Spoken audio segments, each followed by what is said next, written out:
তোমালোকে এইদৰে ভিডিঅ'টো এটা লাইক কৰি দিবা, চেনেলটো সাবস্ক্ৰাইব কৰিবা আৰু কমেন্ট বক্সত ক্লিক কৰি এটা কমেন্ট কৰিবা। মৰমৰ ছাত্ৰ-ছাত্ৰীসকল, পোনপ্ৰথমে মোৰ ইউটিউব চেনেলটোলৈ তোমালোক সকলোকে স্বাগতম জনাইছোঁ। আজি মই তোমালোকলৈ লৈ আহিছোঁ ক্লাছ 6 হিন্দী 6 নম্বৰ পাঠ आओ गिनती करे এই পাঠৰ প্ৰশ্ন উত্তৰ কেতিয়া। आओ गिनती करे এইটো এটা কবিতা হয় আৰু কবিতাটোৰ জৰিয়তে তোমালোকক সংখ্যাৰ সৈতে পৰিচয় কৰি দিব বিচৰা হৈছে। ঠিক আছে, চোৱা সাইডত সংখ্যাবিলাক দিয়া আছে 1 2 3 4 5 6 7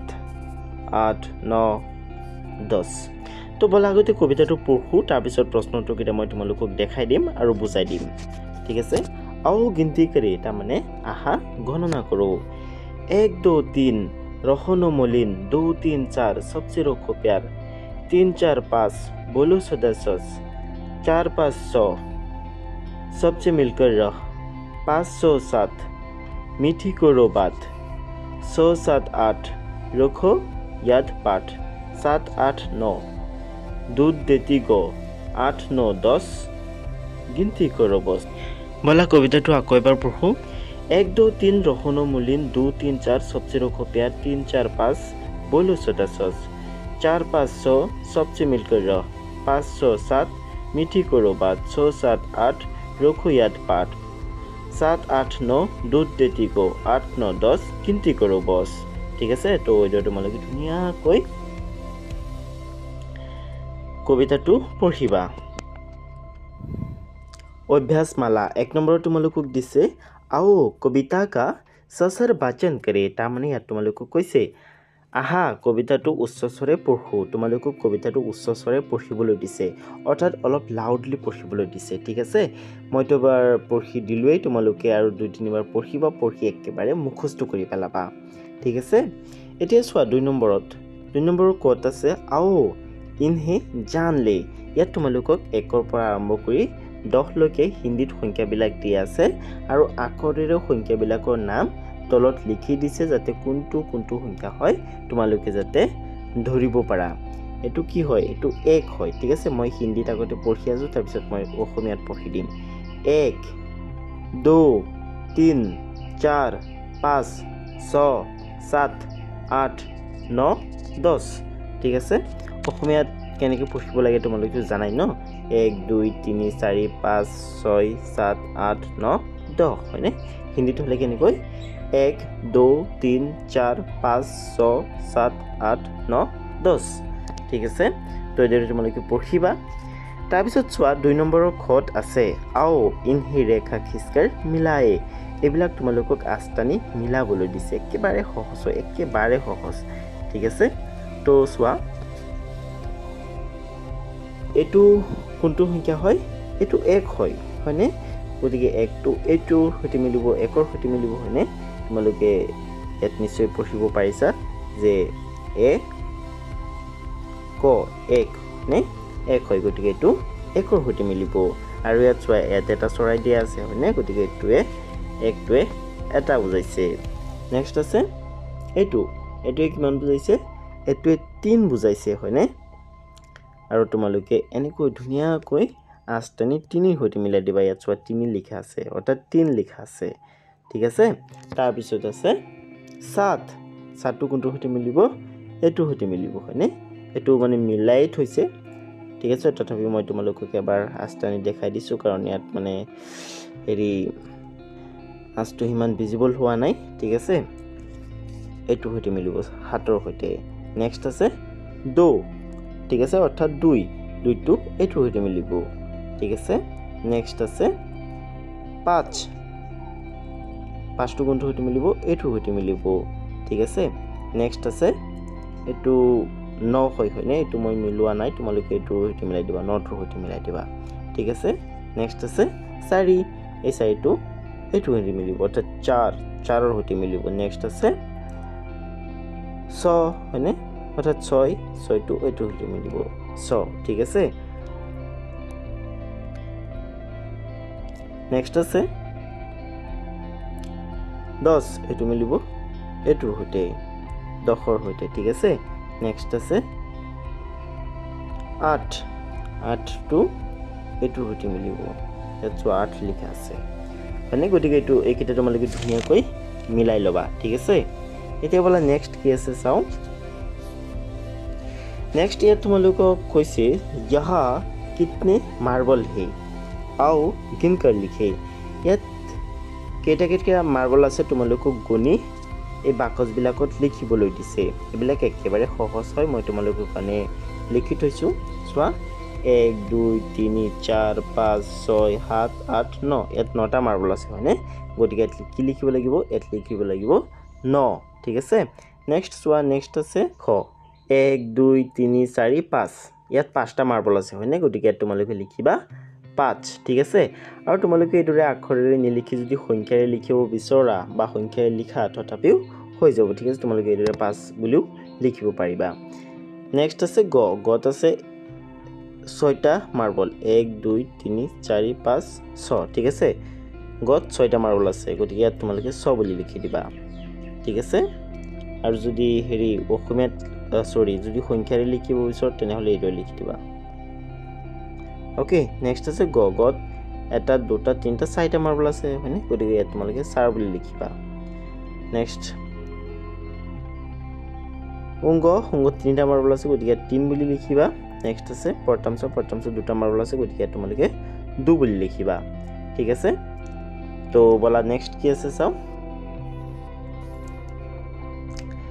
নেক্সট আছে 4 তোমালোকক কৈছে संख्याओं को अक्षरों में लिखो ইয়াত যিকিটা সংখ্যা দিয়া আছে ন এই সংখ্যাবিলাকক তোমালোকক আখৰেৰে লিখিবলৈ দিছে ইয়াত এটা উদাহৰণ দি দিছে চোৱা ইয়াত 2 যেটো এটুক আখৰে লিখি দিছে ঠিক আছে দো ইয়াত চোৱা এটু কি হয় এটু 1 হয় গতিকে তোমালোকে ইয়াত এইদৰে আখৰেৰে লিখিবা মই তোমালোকক পানি লিখি আনিছো নেক্সট আছে 100 ইয়াত 6টো লিখাই আছে হয়নে 100 মানে মই তোমালোকৰ কাৰণে লিখিছো তোমালোকে চাবা কিতাপত কিন্তু লিখা নাই তোমালোকে কিতাপত কাট পেন্সিলেৰে বক্স বিলাকত লিখিবা নেক্সট আছে 4 এ তোমালোকে 4 বুলি লিখিবা নেক্সট আছে 5 এ তোমালোকে 5 বুলি লিখিবা ঠিক আছে ইয়াত আছে 7 মানে এ তোমালোকে 7 বুলি লিখিবা নেক্সট আছে 9 ঠিক আছে এ তোমালোকে 9 বুলি লিখিবা नेक्स्ट चुआ 5 नंबर तुम्हालोকক दिसे सही शब्दों पर गोला लगाओ ठीक আছে या तुम्हालोকক দুটা শব্দ দি দিছে আৰু এই শব্দবিলাকৰ যি কিটা শুদ্ধ হয় হেবিলাক এনেকৈ গেৰ দিবলৈ দিছে ঠিক আছে অৰ্থাৎ এটাকৈ বৃত্ত আঁকিবলৈ দিছে হেবিলাকৰ চাৰিওফালে তো চোৱা ইয়াত দুটা শব্দ দি আছে দো ইয়াত এই যেটো শব্দ এটো শুদ্ধ হয় ঠিক আছে আৰু এটো চোৱা কেনেকৈ গেৰ দিছে বা কেনেকৈ শব্দটোৰ চাৰিওফালে এটা বৃত্ত আঁকা হৈছে নেক্সট চোৱা 3 এই যেটো 3 শব্দ এটো শুদ্ধ হয় ঠিক আছে এটোৰ বানানটো শুদ্ধ হয় তোমালোকে লাগিলে তোমালোকৰ 2 নম্বৰ যেটো হেৰি আছে কোৱেশ্চন আছে হেতু চাবা তাত সংখ্যাবিলাক আখৰেৰে দি আছে নেক্সট আছে 4 এটো শুদ্ধ হ'ব 4 ঠিক আছে 4 নহয় নেক্সট আছে 6 হয় এটো শুদ্ধ হয় 6 নহয় ঠিক আছে নেক্সট আছে 7 এটো শুদ্ধ হয় 7 নহয় গতিকে তোমালোকে এদৰে দুনিয়াকৈ গেৰ দিবা নেক্সট আছে নো এটো শুদ্ধ হয় মানে ঠিক আছে মই তোমালোকক মানে গেৰ দি আনিছো তোমালোকে এদৰে এটা বৃত্ত আঁকি দিবা চাৰিওফালে ঠিক আছে তাৰপিছত 6 নম্বৰ তোমালোকক দিছে आओ रेखा खींचकर संख्याओं को क्रम से मिलाए ইয়াত তোমালোকক 1 পৰা আৰম্ভ কৰি 15 লৈকে সংখ্যা কেইটা দিয়া আছে আৰু তোমালোকক আষ্টানি সংখ্যা কেইটাক শুদ্ধ ক্ৰমত মিলাবলৈ দিছে অৰ্থাৎ 1 পৰা আৰম্ভ কৰি 1 2 3 4 5 6 7 8 9 10 11 12 13 14 15 এনেকৈ মিলাবলৈ দিছে ঠিক আছে অৰ্থাৎ 1 পৰা আৰম্ভ কৰি 15 লৈকে মিলাবলৈ দিছে তো ইয়াত দুটা মিলাই দিছে বাকি কেইটা তোমালোকে কিতাপত ধুনিয়াকৈ কাট পেন্সিলেৰে মিলাবা 1 পিছত কি আহে 2 আহে মানে 1 2 তাৰ পিছত এটো হতি মিলিব 3 ঠিক আছে তাৰ পিছত এটো হতি মিলিব 4 ঠিক আছে তাৰ পিছত এটো হতি মিলিব 5 ঠিক আছে তাৰ পিছত মিলিব এটো হতে 6 তাৰপিছত মিলিব এইটোৰ সৈতে 7 তাৰপিছত মিলিব এইটোৰ সৈতে 8 ঠিক আছে তাৰপিছত মিলিব এইটোৰ সৈতে 9 ঠিক আছে তাৰপিছত মিলিব এইটোৰ সৈতে 10 তাৰপিছত মিলিব এইটোৰ সৈতে 11 ঠিক আছে তাৰপিছত মিলিব এইটোৰ সৈতে 12 তাৰপিছত এইটোৰ সৈতে 13 তাৰপিছত এইটোৰ সৈতে 14 আৰু শেষত এইটোৰ সৈতে 15 ঠিক আছে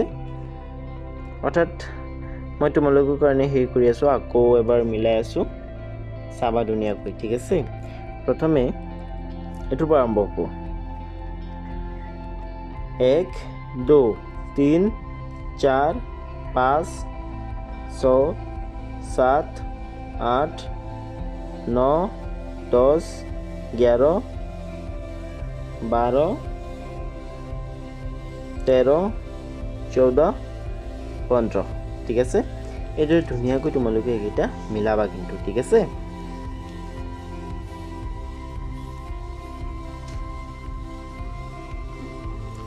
तार पिছত আছে हाथत तुम्हारे दिसे आओ क्रमवाचक शब्द को पढ़े और समझे या तुम्हारे क्रमवाचक शब्द बिलक दिया আছে ठीक আছে पहला दूसरा तीसरा चौथा पांचवा छटा सातवा आठवा नवा दसवा आमी অসমীয়াত যেনেকৈ পঢ়ো प्रथम द्वितीय तृतीय चतुर्थ पंचम षष्ठ सप्तम अष्टम नवम दशम তেনেকৈ হিন্দীটো আছে पहला दूसरा तीसरा चौथा पांचवा छटा सातवा आठवा नवा दसवा ঠিক আছে একেটা তোমালোকে ধুনীয়াকৈ পঢ়িবা আৰু পঢ়ি মনত ৰখাবলৈ চেষ্টা কৰিবা যে কোনটো শব্দৰ পিছত কোনটো শব্দ আহে ঠিক আছে নেক্সট সোৱা নেক্সট তোমালোকক কি দিছে नेक्स्ट तुम्हारे कैसे सीढ़ियों के क्रम को देखो और क्रमवाचक शब्दों से भरो ठीक है এটা सीढ़ी दिसे तुम्हारे सीढ़ीर क्रमटुक चाबले दिसे और क्रमवाचक शब्दरे काल्टेपुर কৰিবলৈ दिसे ठीक আছে तो চোৱা ইয়াত এটো प्रथम स्टेप হয়নে पहली दिसे तो এটো কি মান হ'ব ইয়াত বহিব दूसरी ইয়াত কিমান বহিব तीसरी यात किमान बहिब चौथी यात पांचवी हयने गतिके तुम्हारे धुनियाকৈ काट पेन्सिलेरे किताबत लिखिबा पहली दूसरी तीसरी चौथी पांचवी ठीक আছে तार पिছত चुवा तार पिছত तुमालोকক 9 নম্বৰত दिसे आओ यह भी जाने या तुमालोকক কৈছে যাহা এবিলাকো জানো चुवा কোৱাত আছে हमें सदा साफ रहना चाहिए ठीक আছে অর্থাৎ আমি সদায় সাফ চিকুণ হৈ থাকিব লাগে ঠিক আছে নেক্সট চোৱা কোৱাত আছে सबसे प्यार रखना चाहिए ঠিক আছে অৰ্থাৎ সকলোৰে সৈতে মৰম চেনেহে থাকিব লাগে ঠিক আছে অর্থাৎ মিলিজুলি থাকিব লাগে নেক্সট আছে हमेशा सच बोलना चाहिए অর্থাৎ আমি সদায় সঁচা কথা ক'ব লাগে আমি কেতিয়াও মিছা কথা ক'ব নালাগে গতিকে তোমালোকেও সদায় সঁচা কথা ক'বা नेक्स्ट घट আছে सबसे मिलजुल कर रहना चाहिए অর্থাৎ সকলোৰে সৈতে মিলিজুলি থাকিব লাগে কাৰো সৈতে কাজিয়া কৰিব নালাগে কাকো হিংসা কৰিব নালাগে ঠিক আছে কাকো নিন্দা কৰিব নালাগে নেক্সট আছে मीठी बातें करनी चाहिए অৰ্থাৎ আমি মিঠা মাতেৰে কথা পাতিব লাগে ঠিক আছে আমি কেতিয়াও খিংখিঙে কথা ক'ব নালাগে तारपिছত 10 নম্বৰ তোমালোকক দিছে आओ पठित कविता की तरह गिनती शीर्षक कविता को भी पढ़कर आनंद ले তোমালোকক পাঠত দিয়া কবিতাটোৰ নিচিনা गिनती নামৰ এই যেটো কবিতা আছে এই কবিতাটো পঢ়ি আনন্দ লবলৈ দিছে তো এটা তোমালোকে পঢ়িবা 1 2 3 4 आज शनि है कल इतवार 578 याद करूंगा सारा पाठ इसके आगे 9 और 10 हो गई गिनती पूरी बस ठीक আছে তো এটা তোমালোকে কবিতাটো ধুনীয়াকৈ পঢ়িবা আৰু পঢ়ি এইবিলাক মুখস্থ কৰি পেলাবা ঠিক আছে নেক্সট আছে 11 তোমালোকক দিছে आओ पाठ में आए कुछ शब्दों के अर्थ जाने ये তোমালোকক পাঠত ব্যৱহাৰ হোৱা কেইটামান শব্দ দিছে আৰু শব্দবিলাকৰ অৰ্থ দি দিছে ঠিক আছে গতিকে তোমালোকে শব্দবিলাকো পঢ়িবা আৰু শব্দ অৰ্থবিলাকো পঢ়ি একেবাৰে মুখস্থ কৰি পেলাবা সো প্ৰথম শব্দটো হৈছে মলিন মলিন শব্দটোৰ অৰ্থ হৈছে मेला उदास ठीक है माने लेटेरा नेक्स्ट আছে याद याद माने स्मरण বা স্মৃতি ঠিক আছে নেক্সট আছে সচ মানে সত্য মানে সত্য ঠিক আছে বা সঁচা নেক্সট আছে গো মানে গাই ইয়াত গাই গৰুৰ কথা কৈছে ঠিক আছে নেক্সট আছে সদা মানে হমেশা তাৰ মানে সদায় নেক্সট আছে গিনতি মানে গণনা ঠিক আছে অৰ্থাৎ গণনা কৰা তো মৰমৰ ছাত্ৰ ছাত্ৰীসকল আজিৰ ভিডিঅ'টো ইমানেই আছিলে ভিডিঅ'টো চাই তোমালোকে কেনে পালা মোক কমেণ্ট কৰি জনাবা ভিডিঅ'টো ভাল লাগিলে ভিডিঅ'টোত এটা লাইক কৰি দিবা আৰু যোনে এতিয়ালৈকে মোৰ ইউটিউব চেনেলটো ছাবস্ক্ৰাইব কৰা নাই ফটাফট ইউটিউব চেনেলটো ছাবস্ক্ৰাইব কৰি লোৱা আৰু ভিডিঅ'টোত এটা লাইক কৰি দিয়া ঠিক আছে আৰু বেলেগ পাঠৰ ভিডিঅ' চাবৰ কাৰণে তোমালোক প্লেলিষ্টলৈ যাবা